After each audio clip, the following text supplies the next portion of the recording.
Waalaikumsalam.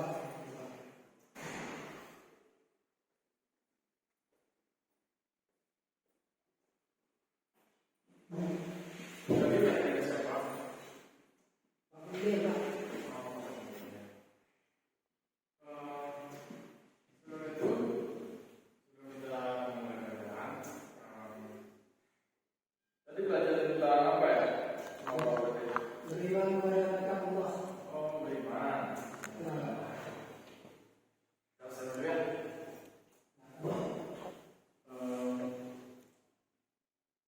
Event Wiswanda. ada Pak.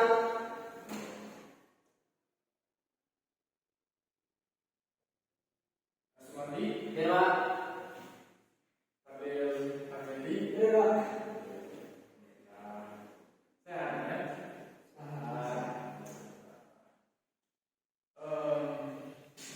Tadi belajar tentang apa ya? Beriman kepada Allah. Malaikat. Tahu semua nggak ya itu? Tahu Pak?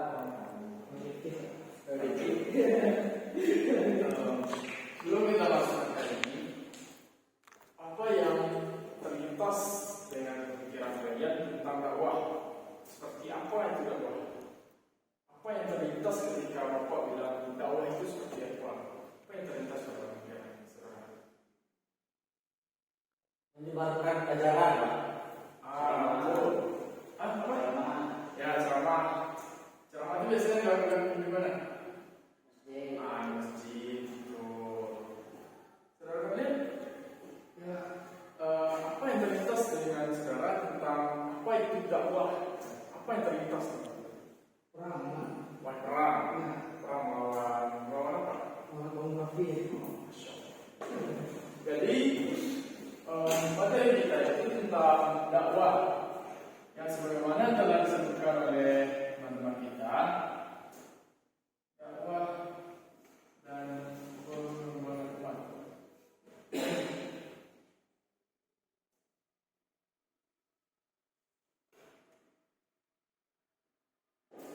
Dakwah yang tadi telah diutarakan oleh teman-teman kita, yaitu dakwah itu dilakukan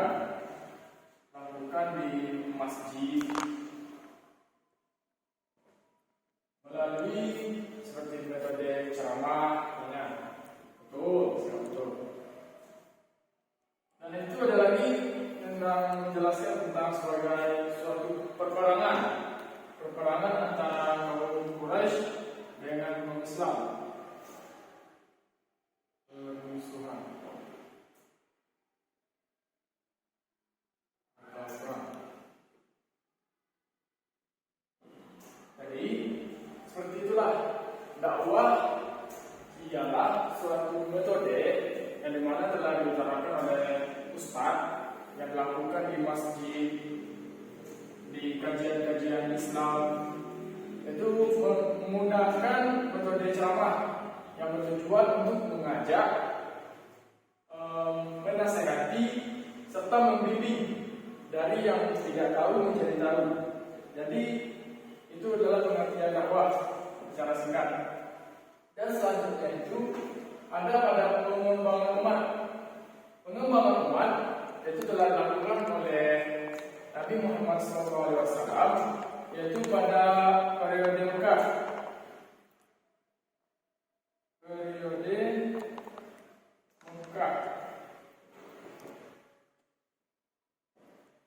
Pada periode Mekah ini, Nabi Muhammad SAW mendapatkan wahyu pertamanya, yaitu di Gua Hira pada malam itu. Di Gua Hira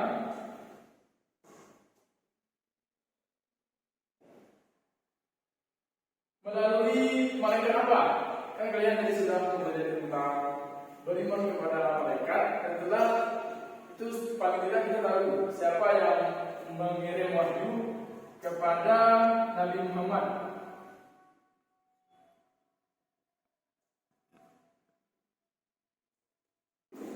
Melalui malaikat apa? Malaikat Jibril. Pak, pernah lah. Ya, Gua Hira melalui perantara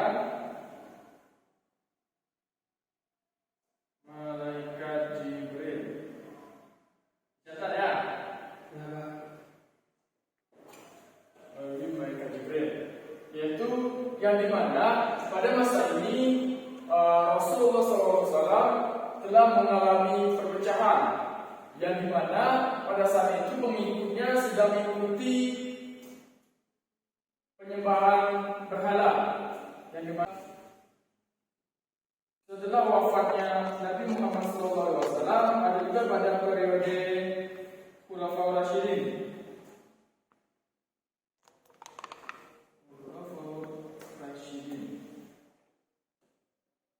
Yang dimana Khulafaur Rasyidin ini ada 4. Ada yang tahu? Abu Bakar. Ya, Abu Bakar. Event tadi kan? Ya. Terus. Abu Bakar As-Siddiq. Abu Bakar aja ya. Yang kedua, siapa yang tahu? Umar bin Khattab. Umar. Yang ketiga, Kasumati. Khulafaur yang ketiga, Ali. Ali.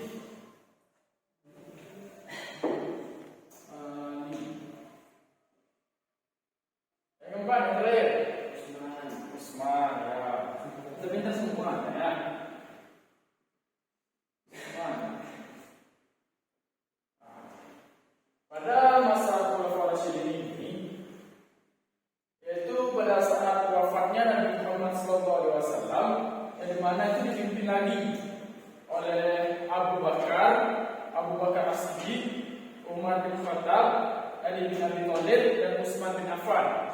Yang dimana pada saat itu mereka mulai melanjutkan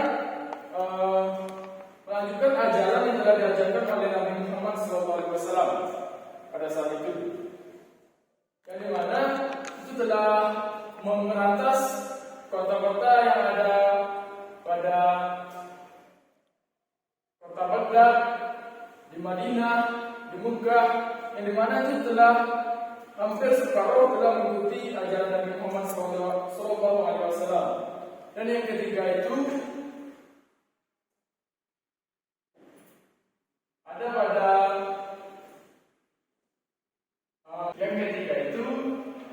pada pembentukan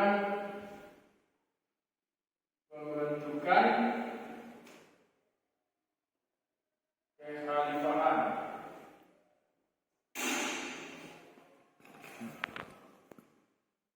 Yang dimana setelah ada pada periode Mekah, di mana Nabi Muhammad SAW telah melakukan atau telah menerima wahyu pertamanya, yaitu pada di Gua Hira melalui perantara malaikat Jibril.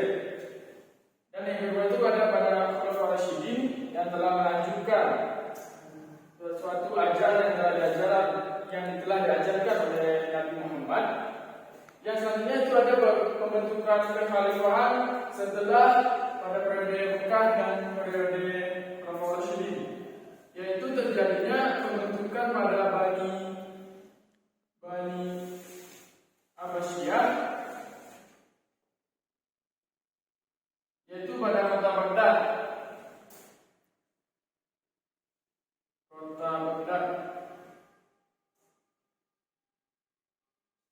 Yang dimana itu telah membentuk atau menjadi Islam itu menjadi agama yang berkembang pesat pada saat itu, yaitu dengan adanya luasnya ilmu pengetahuan,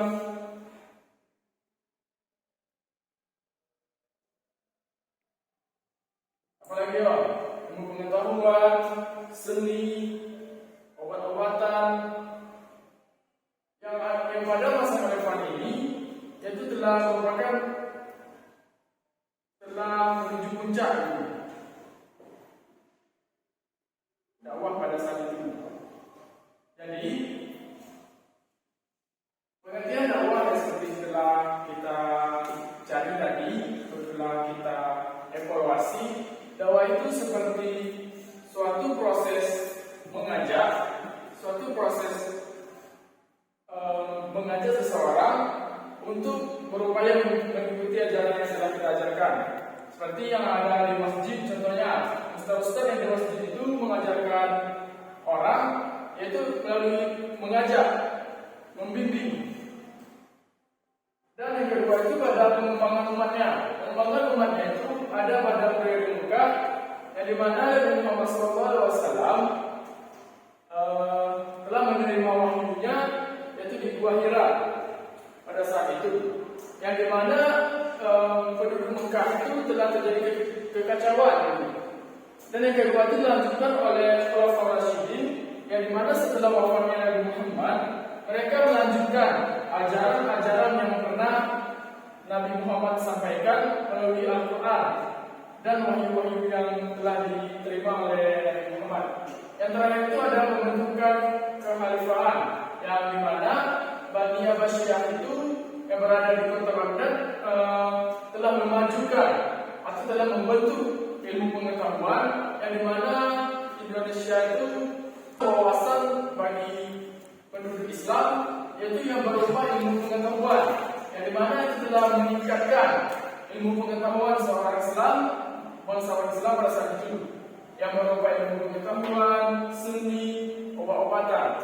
Jadi itulah sedikit pembahasan dari Bapak. Jika ada yang ingin ditanyakan, boleh. Tentang apa itu dakwah, pengembangan umat, itu ada 3 periode, periode Mekah, Khulafaur Rasyidin, dan pembentukan kekhalifahan. Dulu silakan. Ada? Ada? Masa? Alhamdulillah. Mungkin telah sedikit pembahasan dari Bapak. Selanjutnya kita untuk minggu depan kita bentuk kelompok kecil ya, yang beranggotakan 2 orang setiap masing-masing kelompok, dan dimana kelas ya seperti serahkan kepada Bapak.